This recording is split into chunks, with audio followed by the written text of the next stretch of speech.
예, 오늘 본문 우리 빌립보서 2장 우리 25절부터 우리 30절 말씀을 중심으로 존귀하게 여기야 할 사람이란 제목으로 우리 함께 은혜를 나누기를 원합니다.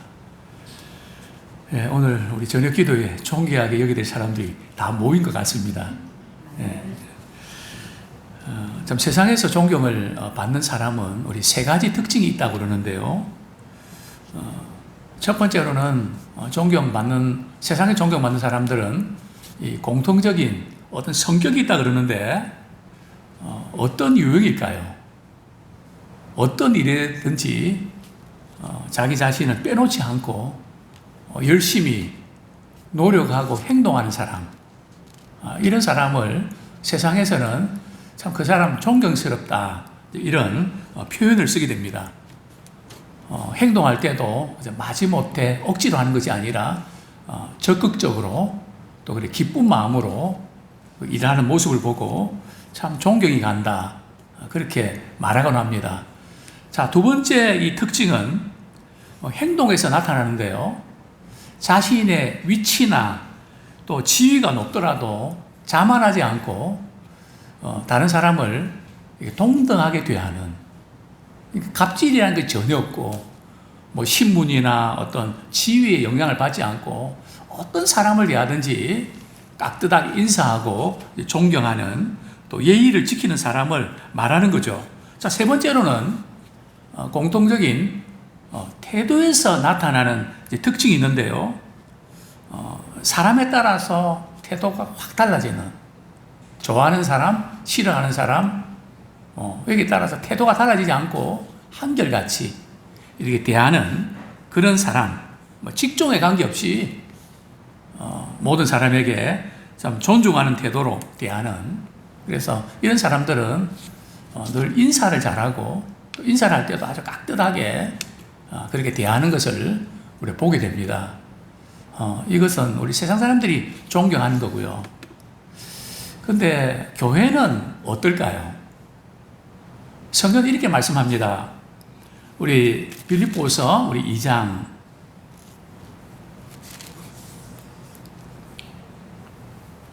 29절, 이러므로 너희가 주 안에서 모든 기쁨으로 그를 영접하고 또 이와 같은 자들 존귀 여기라. 우리 교회 생활하면서 때때로 시험에 드는 경우들은 어떤 경우일까요? 또 내가 좀 인정받지 못하고 무시당한다고 생각될 때, 사실은 그런 게 아닌데 스스로 그렇게 생각할 때 이렇게 나는 이 교회 필요 없는 것 같다, 이렇게 이제 생각을 해버리죠. 그래서 교회는 우리가 인정을 우리가 받기 위해서 다니는 게 아니고요, 우리가 다른 사람을 인정해 주는 겁니다. 우리 존귀하게 여기는 거죠. 존귀 여김을 받는 게 아니라는 거죠. 이게 참 중요합니다. 그래서 어떤 점에서 우리 주님이 나는 선생으로 섬기는 자로 왔다 하신 것은 세상의 질서와 그것을 바꾸어서 섬기라는 뜻이죠. 저는 목회하면서 그동안 참 사회적으로 뭐 이렇게 지위가 높은 분들도 좀 있었죠. 존경받고 정말 대단한 그런 분들이 몇 분 계셨는데요. 그분들이 이렇게 새벽기도 오실 때 뭐 다 이 군에서 말이죠, 존경받고 대접받고 이런데 그냥 문을 들어갈 때도 그냥 먼저 이렇게 열어드리고 그 집사님이 들어가시도록 하고, 얼마나 깍듯하게 말이죠 섬기는지.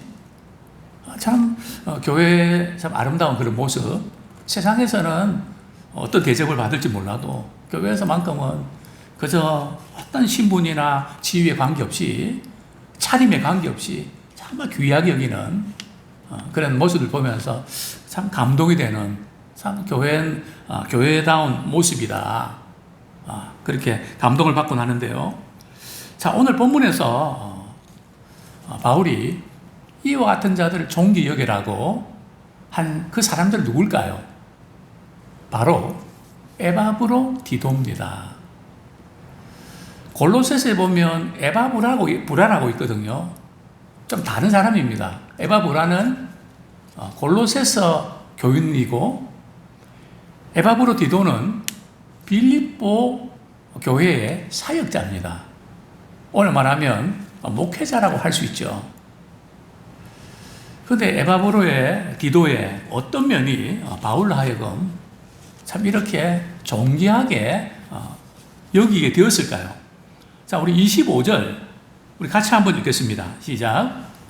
그러나 에바브로 디도를 너희에게 보내는 것이 필요한 줄로 생각하노니 그는 나의 형제요 함께 수고하고 함께 군사된 자요 너희 사자로 내가 쓸 것을 돕는 자라. 에바브로 디도는 빌립보 교회를 섬기고 있었거든요. 사역을 하고 있었습니다. 그런데 바울이 로마의 감옥에 갇혀서 고생한다는 소식을 듣고 이제 빌립보 교인들에게 아무래도 우리 사도 바울에게 다녀와야 되겠는데 우리가 이렇게 좀 헌금해서 그 생활하고 또 선교하시는데 좀 힘이 되어드려야 되겠다. 그래서 그 선교 헌금을 거두어서 이제 에바브로 디도가 바울에게 전하게 되는 거죠. 그게 바로 우리 빌립보서 우리 4장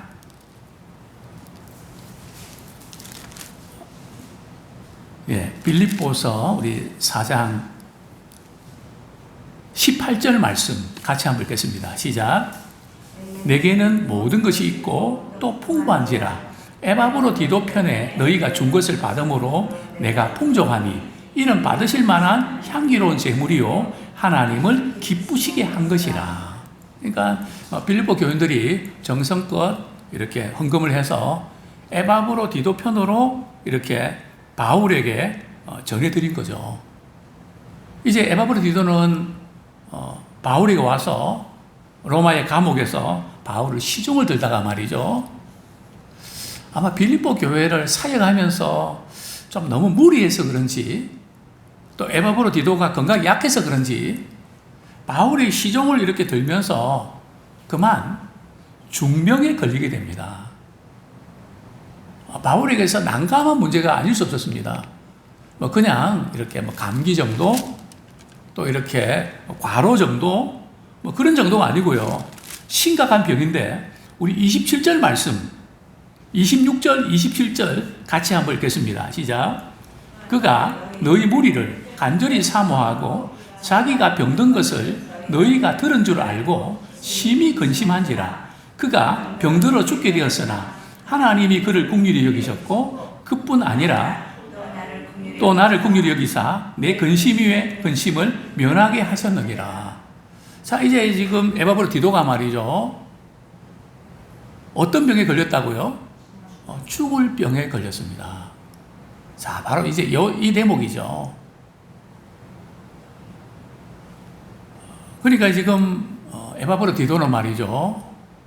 내가 이러다가 이곳에서 죽을 수도 있다고 하는 약한 생각도 하게 됐겠죠. 그러니까 빌립보 교회 교인들이 더 생각이 난 겁니다.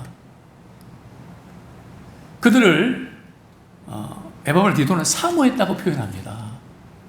참 몸이 아프면 보고 싶은 사람이 생기죠. 그런데 이 에바브로 디도는 빌립보 교회의 지금 분위기가 그렇게 썩 좋은 분위기가 아니거든요.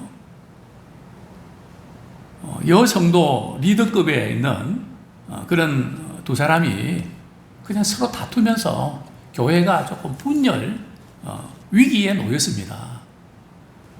그래서 에바브로 디도는 좀 많이 힘들었죠. 많이 지치기도 하고. 그래서 바울이 감옥에 계신다는 소식을 듣고 이렇게 갔는데 좀 힘들고 그렇게 하면은 그냥 교회가 어렵고 이런 걸 안 보면 뭐 더 좋을 수도 있거든요. 제가 아는 어떤 분도 이렇게 교회 사역을 하게 되는 것을 무척 힘들어합니다. 그리고 교회에서 조금 벗어나면 되게 행복해 보이고요. 사실 이게 반대가 돼야 되는데, 그죠?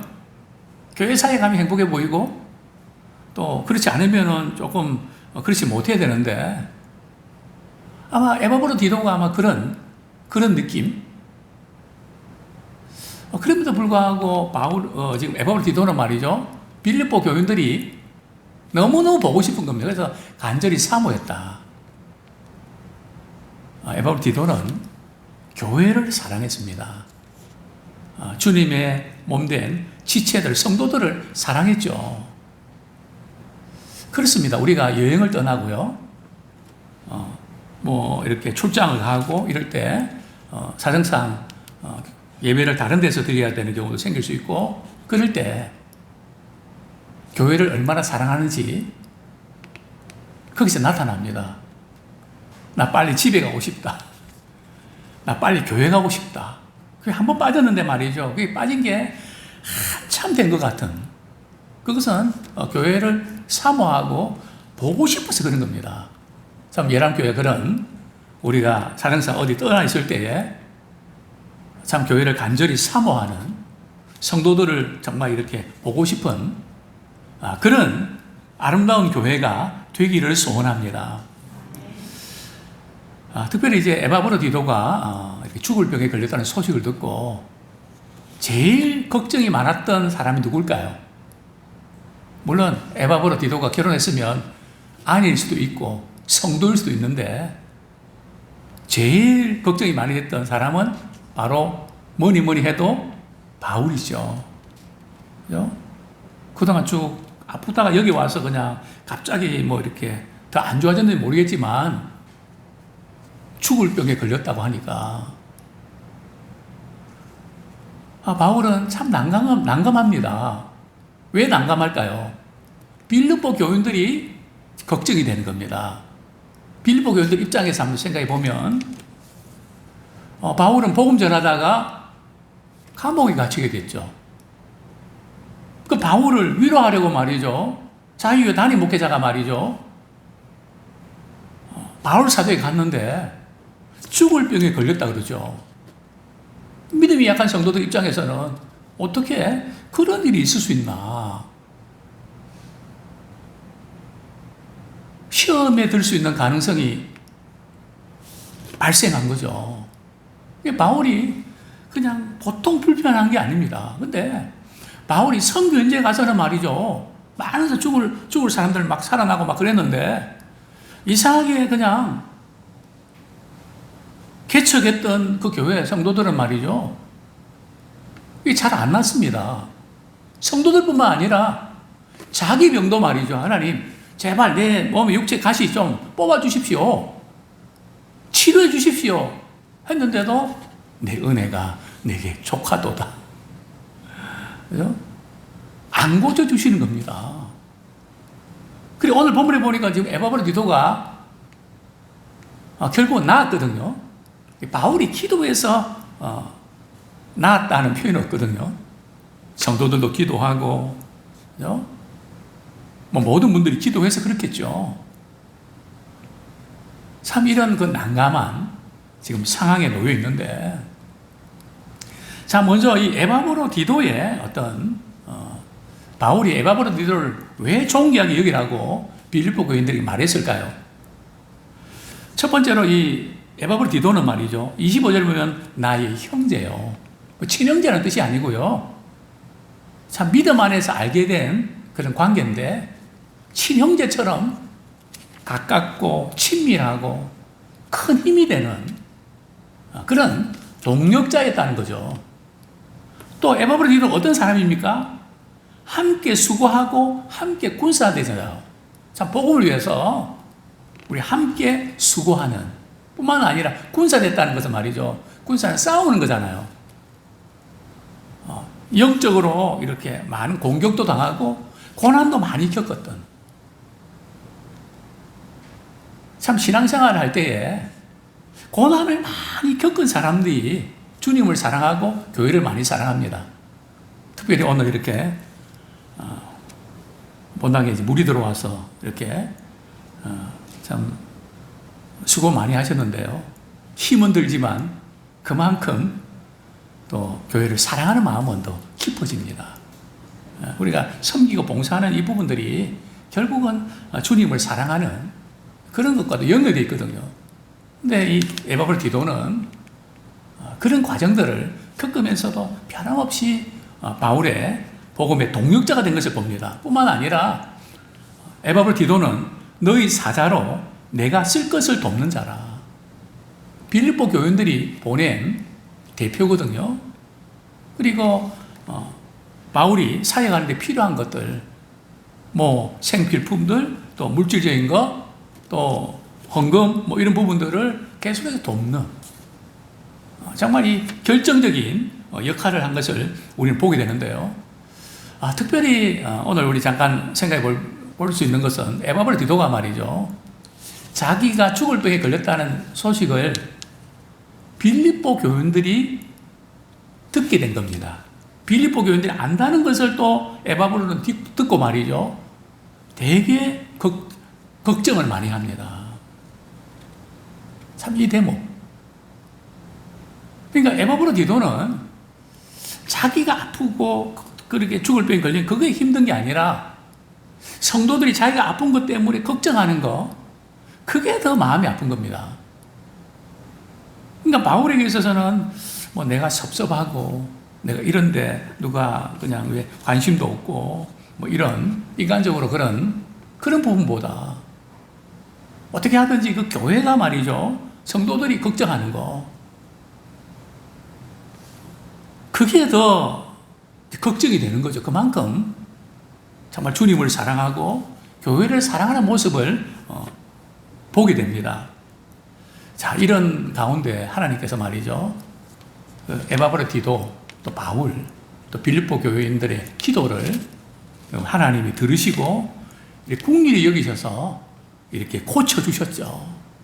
그러면서 바울이 말이죠, 내 근심 위에 근심을 면하겠다. 이것은 말이죠, 바울이 말은 안 했지만 에바브로 디도 문제로 인하여 바울이 얼마나 마음에 근심이 됐는지. 제가 오늘 이렇게 수고하신 모습 보고, 제가 좀 이게 몇 번 더 이렇게 내려와서 이렇게 잘 확인을 했어야 되는데, 잘 돌아가겠지 하다가, 고생을 시키네. 직장 생활 많이 힘들고 그런데, 참 부담이 되고 또 감사하기도 그런데요. 자, 이런 가운데 바울은 28절에 보면 디모데를 먼저 보내지 않고요. 디모데는 재판 결과에 따라서 보낸다 그랬으니까 에바브로 디도를 빨리 보내고 싶은 겁니다. 왜 그럴까요? 빌립보 교인들도 에바브로 디도 죽을 병에 걸렸는데 얼마나 보고 싶고 생전에 한번 볼 수 있을까? 얼마나 기다렸겠습니까? 그래서 빌립보 교인들도 위로하고 싶고, 또 에바브로 디도도 너무너무 교회 가고 싶은 거죠. 너무 사모했으니까. 그래서 빨리 이제 보내게 되는 거죠. 그러면서 바울이 에바브로 디도를 보내면서 이런 당부를 하죠. 어떤 당부입니까? 주 안에서 모든 기쁨으로 그를 영접하고, 정말 복음을 위해서 자기 생명도 아끼지 않고 주를 위해서 수고하는 믿음의 지체를 향해서 존귀하게 여기는, 기쁨으로 영접하는, 그래서 이게 되게 중요합니다. 건강한 교회와 그렇지 못한 교회의 차이는 어디 있을까요? 건강한 교회는 뭐 어떤 분들은 시간 내기 어려운 분도 있잖아요. 그죠? 내가 직접 나와서 뭔가 해야 되는데 시간 내기 어려운 분들이 있거든요. 근데 대신 누가 이렇게 시간이 있는 분들이 또 시간이 있다고 주님 일하는 건 아니거든요. 믿음이 있어야 됩니다. 또 교회를 사랑해야 됩니다. 그렇게 해서 그분들이 이렇게 사랑하고 섬겼을 때 주일로 와서 보면 누군가 그 일을 했잖아요. 그럼 그것을 보고 말이죠, 어떻게 말하나. 뭐 저희들 가운데는 그런 분들 한 분도 없지만은 왜 나한테는 연락도 안 했냐고. 그죠? 전화했는데 전화를 못 받을 수도 있을 거고. 그죠? 또 바쁘고 그러니까 내가 하고 말지 그럴 수도 있고. 그죠? 그게 또 섭섭하다고. 그죠? 그러면서 또 이렇게 내가 못했지만 다른 분이 한 거에 대해서 정말 감사하다고 내가 해야 되는데 정말 귀하게 여기는, 그렇게 되면 정말 주님 위해서 살아가고 섬긴 분들이 지치지 않거든요. 힘이 난단 말이죠. 그런데 그렇지 않을 때 때로는 또 이렇게 뭐 이래야 되는데 책망을 하거나 또 비난하고 이럴 때 그런 경우는 되게 힘들죠. 그래서 정말 이 건강한 교회가 되기 원합니다. 내가 못해도 다른 분이 그래 할 때 정말 존경하게 여기고, 벌써 우리 대하는 태도가 말이죠. 제가 볼 때는 정말 우리가 주님과 관계된 일들을 우리 할 때에 그건 참 존귀한 일입니다. 그래서 분위기 자체가 존귀하게 여기는, 그럴 때에 참 이렇게 교회 분위기가 삽니다. 저는 늘 목회하면서 정교를 섬기면서 지금은 그 기도 제목이 별로 안 하게 되는데요. 하나님, 정말 주님을 위해서 열심히 살아가고 섬긴 분들이 마음의 상처와 또 낙심이 되어서 지쳐서 교회 떠나지 않도록 붙잡아 주십시오. 그런 기도까지 했는데 생각지 않게 떠날 때 말이죠. 가슴이 정말 찢어지죠. 저는 그거 알거든요. 좀 이렇게 애쓰고 수고하고 또 조금 마음에 좀 그런 부분이 있어도 그걸 그냥 이렇게 귀하게 여기고 경계해 주면 좋을 텐데 꼭 그렇게 해야 되냐고. 참 우리 주님은 어떠실까요? 바울이 이런 사람들을 참 존귀하게 여기고 영접해라. 영접하는 것은 VIP 대접하라는 거거든요. 최고로 대우하라는 거거든요. 주님을 위해서 자기 생명도 아끼지 않고 자기 몸을 던지는 그런 믿음의 사람, 참 존귀 여겨야 될 그런 사람으로 우리가 역할을 감당하고 또 그런 분들을 존귀 여기는 그런 교회가 되기를 소원합니다.